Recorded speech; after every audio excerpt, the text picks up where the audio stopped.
ஒரு மனிதன் வாழ்க்கையிலே கடக்கக்கூடிய தாண்டக்கூடிய அந்த கட்டங்களை சில அறிஞர்கள் 7 வகையாக வகைப்படுத்துகிறார்கள். இன்னும் சில அறிஞர்கள் 5 வகையாக வகைப்படுத்துகிறார்கள். ஆனால் இஸ்லாம் ஒரு மனிதன் கடந்து செல்லக்கூடிய அந்த வாழ்க்கையின் கட்டங்களை 4 வகையாக வகைப்படுத்துகிறது.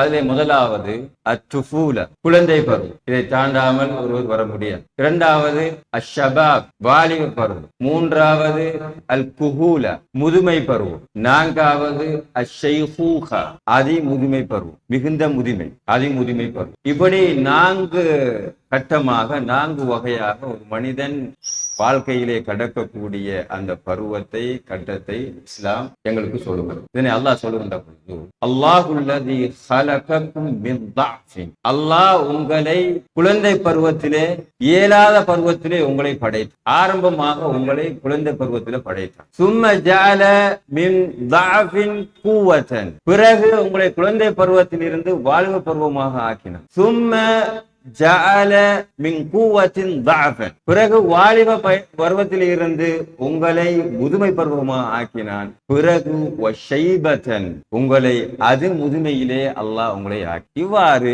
மனிதன் வாழ்க்கையிலே கடக்கக்கூடிய அந்த பருவத்தை கட்டத்தை 4 வகையாக இஸ்லாம் எங்களுக்கு வகைப்படுத்துகிறது. இந்த 4 வகையில் ஒரு மனிதன் மிகவும் விரும்பக்கூடிய பருவம் எது? இந்த 4 பருவத்தில் ஒரு மனிதன் மிகவும் விரும்பக்கூடிய பருவம் வாலிப பருவம். இது குழந்தையாக இருக்கக்கூடிய ஒரு பிள்ளையும் நான் ஒரு இளைஞனாக ஆக வேண்டும், நான் ஆகி இப்படி செய்ய வேண்டும், அப்படி செய்ய வேண்டும் என்று அவன் அந்த பருவத்தை விரும்புகிறான். அதே போன்று முதுமையிலே இருக்கக்கூடிய அந்த மனிதரும் நான் வாலிபனாகத்தான் இருக்க வேண்டும் என்று விரும்புகிறார். அதனால முதுமையினுடைய அடையாளங்கள் வெளிப்படுகின்ற பொழுது அதனை மறைப்பதற்கு அவர் முயற்சி செய்கிறார். ஒருவரை நாங்க அப்பா என்று கூப்பிட்டால் அவர் கோபப்படுகிறார். ஏன்? நான் வாலிபனாகத்தான் இருக்க வேண்டும் எங்கக்கூடிய அந்த நினைப்பிலே நாங்கள் எல்லாம் இருக்கிறோம். அப்ப வாலிப பருவத்தை நாங்க விரும்பக்கூடியவராக இருக்கிறோம். அனைத்து தரப்பினர்களும் இந்த வாலிப பருவத்தை விரும்பக்கூடியவராக இருக்கிறோம். ஏன்? இந்த பருவம் ஒரு ஆரோக்கியம் நிறைந்த ஒரு பருவம், எதையும் துணிச்சலாக செய்வதற்கு முற்படக்கூடிய ஒரு பருவம்.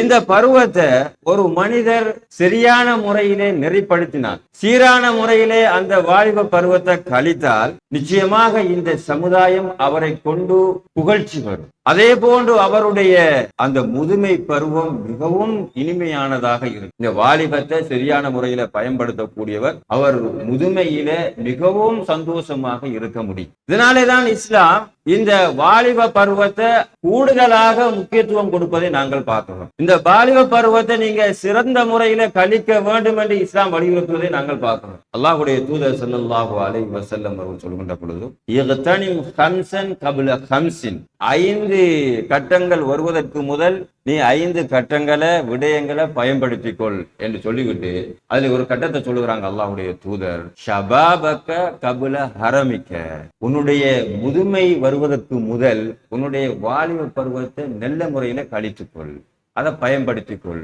என்று அல்லாஹ்வுடைய தூதர் ஸல்லல்லாஹு அலைஹி வஸல்லம் அவர்கள் அந்த வாலிப பருவத்தை சீரான முறையிலே கழிக்க வேண்டும் என்று ஆர்வம் ஊட்டுகிறார். அதே போல இன்னொரு ஹதீஸிலே சொல்லுகிறார்கள், லா தஸூலு கதம அபதின் அன் துஸ்அல அன் அர்பயின், நாளை மறுமையிலே ஒரு மனிதனுடைய பாதம் நகரார், 4 கேள்வி கேட்கப்படும், அதுக்கு பதில் சொல்லாம அவருடைய பாதம் நகரார். அதுல ஒரு கேள்வி என்ன தெரியுமா? அன் ஷபாபிஹி ஃபீமா அப்லா, உன்னுடைய வாலிப பருவத்தை நீ எவ்வாறு கழித்தாய், உன்னுடைய வாலிப பருவத்தை சிறந்த முறையிலே நீ கழித்தாய் என்று சொன்னால் நாளை மறுமையிலே இவ்வுலகத்திலே மறு உலகத்திலேயும் உனக்கு வெற்றி, நீ சந்தோஷமாக வாழலாம். அதனாலதான் அல்லாஹ்வுடைய தூதர் ஸல்லல்லாஹு அலைஹி வஸல்லம் இன்னொரு ஹதீஸிலே சொன்னார்கள், நாளை மறுமையில அல்லாஹ் எங்களுக்கு முன்னால் சூரியனை கொண்டு வைப்பான். அவர் சூரியனுடைய வெப்பம் தாங்கியாம அங்குமிங்கு போடுவோம். அந்த நேரத்தில் அல்லாஹ் 7 பேருக்கு நிழல் கொடுப்பான். யாருக்கு தெரியுமா? அந்த 7 பேர்ல ஒருவர் தான் இந்த வாலிபன். அந்த வாலிபத்தை எவ்வாறு கழித்தார் தெரியுமா? ஷாப்பு நஷஅ ஃபீ இபாதத்தில்லாஹ், அல்லாஹ்வை வணங்குவதிலையும் மார்க்கத்துக்காக வேண்டி இஸ்லாத்துக்காக வேண்டி தன்னுடைய வாலிப பருவத்தை கழித்தார். அவருக்கு அல்லாஹ் நாளை மறுமையிலே அவனுடைய யாருடைய நிழலும் இல்லாத நேரத்துல அல்லாஹ் அவனுடைய நிழலை கொடுப்பான் என்று அல்லாஹ்வுடைய தூதர் ஸல்லல்லாஹு அலைஹி வஸல்லம். எனவேதான் இந்த வாலிப பருவம் என்பது மிகவும் ஒரு முக்கியமான பருவம். அந்த பருவத்தை நாங்க சிறப்பான முறையிலே சீரான முறையிலே கழிக்க வேண்டும். அந்த வாலிபர்கள் சரியான முறையிலே நெறிப்படுத்தப்பட வேண்டும். அதற்கு எங்களுடைய கல்விமான்கள், உலமாக்கள், பள்ளி நிர்வாக சபைகள் முன்வர வேண்டும். அவ்வாறு இல்லை என்றிருந்தால் எதிர்காலத்திலே நாங்கள் ஒரு சவால் மிக்க ஒரு சமுதாயத்தை நாங்கள் எதிர்நோக்க வேண்டி வரும். சோதனை மிக்க ஒரு சமுதாயத்தை நாங்கள் எதிர்நோக்க வேண்டி வரும். இன்னைக்கு தெரியும் ஃபித்னாவுடைய காலம். இன்றைக்கு வாலிபர்கள் சீரழிந்து கிடப்பதை நாங்கள் பார்க்கிறோம். அல்லாஹுடைய தூதர் ஸல்லல்லாஹு அலைஹி வஸல்லம் அவர்கள் அவருடைய ஆட்சி காலத்தில் இந்த வாலிபர்களை நெறிப்படுத்துவதற்கு மிகவும் கவனம் எடுத்தார்கள். எந்த அளவுக்கு என்று சொன்னால், அல்லாஹுடைய தூதர் ஸல்லல்லாஹு அலைஹி வஸல்லம் அவர்கள் சில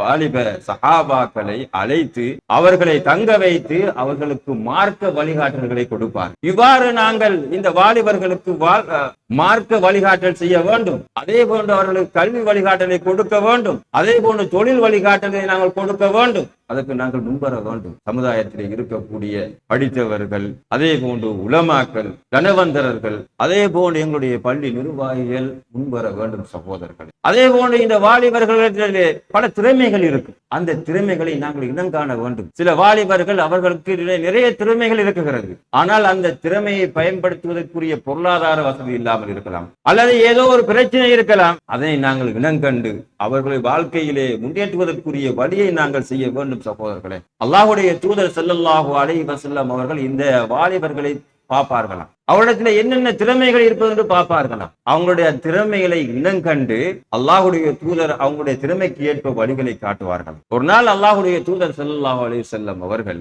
ஸைத் இப்னு சாபித் ரலியல்லாஹு அன்ஹு அவர்கள் இளைஞனாக இருந்தார். அவரை அழைச்சு சொன்னாங்க, ஸைதே, நீ இந்த யகூதிகளுடைய மொழியை நீ கற்க வேண்டும் என்று சொன்னார். ஏன் எல்லா சஹாபாக்களையும் விட்டு அவரை மட்டும் தேர்ந்தெடுத்தாங்க? அவர் மிகவும் விவேகமானவராகவும் திறமை மிக்கவராகவும் இருந்தார். எப்படி பாருங்க, அல்லாஹ்வுடைய தூதர் ஸல்லல்லாஹு அலைஹி வஸல்லம் அவங்க அவரை தேர்ந்தெடுக்காங்க. அவங்க அவரை நோட்டமிடுறாங்க. அவர்கிட்ட இருக்கக்கூடிய திறமைகளை எல்லாம் பார்க்கிறாங்க. பார்த்து விட்டு அவரை அழைத்து சொன்னாங்க, நீ இந்த யகூதிகளுடைய மொழியை கற்க வேண்டும், அவருடைய வேதத்தை நீ கற்க வேண்டும் என்று அவர்களுக்கு ஆலோசனை கொடுக்கிறார். உடனே ஸைத் இப்னு சாபித் ரலியல்லாஹு சொல்றார், நான் 15 நாட்கள் தான் எனக்கு எடுத்தது. அந்த மொழியை அக்குவராக நான் என்ன செய்து விட்டேன், படித்து விட்டேன். அல்லாஹ்வுடைய தூதர் ஸல்லல்லாஹு அலைஹி வஸல்லம் அவர்களுக்கு அந்த புத்தகத்தில் இருக்கக்கூடிய அனைத்து விடயங்களையும் மொழிபெயர்க்கக்கூடியவராக நான் இருந்தேன் என்று ஸைத் இப்னு சாபித் ரலியல்லாஹு அன்ஹு சொல்றார். இவ்வாறு நாங்கள் இனம் காண வேண்டும். அவருடைய திறமைகளை இனங்கண்டு அவர்களுக்கு நாங்கள் வழிகாட்டல் கொடுக்க வேண்டும். இல்லாவிட்டால் தன்னுடைய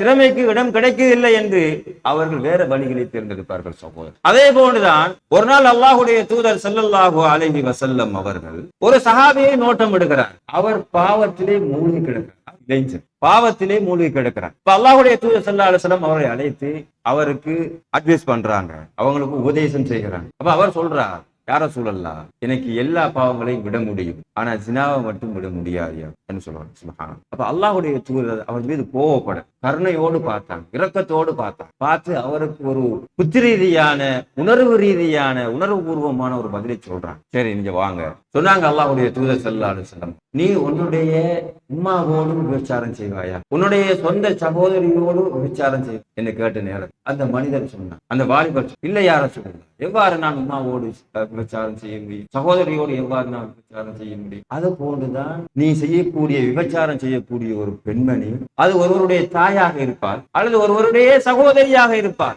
நீ எவ்வாறு உன்னுடைய சகோதரியோடு உன்னுடைய தாயோடு விபச்சாரம் செய்வதற்கு விரும்பாமல் இருக்கிறாயோ அதே போன்றுதான் அந்த மனிதரும் விரும்ப மாட்டார் என்று அந்த மனிதருக்கு புத்திரீதியாக உணர்வுபூர்வமாக அந்த விடையை அவர்களுக்கு அளித்த பொழுது கருணை கொண்டு பார்த்த நேரத்தில் அவர் அந்த ஜினாவை அப்படியே அவர் விட்டதாக எங்களுடைய வரலாறுகள் சொல்கிறது சகோதரர். எனவேதான் சகோதரர்களை, இந்த வாலிபர்கள் சரியான முறையிலே பயிற்றுவிக்கப்பட வேண்டும், நெறிப்படுத்தப்பட வேண்டும், அவர்களுக்கு ஆன்மீக வழிகாட்டல் கொடுக்கப்பட வேண்டும், அவர்களுக்கு கல்வி ரீதியான வழிகாட்டல் கொடுக்கப்பட வேண்டும், அவர்களுக்கு தொழில் ரீதியான வழிகாட்டல் கொடுக்கப்பட வேண்டும். அப்போதுதான் நாங்கள் ஒரு சிறந்த ஒரு சமுதாயத்தை கட்டி எழுப்ப முடியும். அப்படி இல்லை என்றிருந்தால் நாங்கள் எங்களுடைய வேலையை பார்த்து கொண்டிருந்தோம் என்று சொன்னால் நானும் நீங்களும் எதிர்காலத்திலே ஒரு சோதனையான அல்லது ஒரு சவால் நிறைந்த ஒரு காலத்தை எதிர்நோக்க வேண்டி வரும் என்பதை நான் நீங்கள் உணர்ந்து கொள்ள வேண்டும் சகோதரர்களே. எனவேதான் எங்களுடைய இளைஞர்களை அல்லாஹ் சுப்ஹானஹு வ தஆலா சரியான முறையிலே நெறிப்படுத்தக்கூடிய ஒரு வழியை காட்டுவானாக. وآخر دعوانا أن الحمد لله رب العالمين. سبحانك اللهم وبحمدك أشهد أن لا إله إلا أنت أستغفرك وأتوب إليك.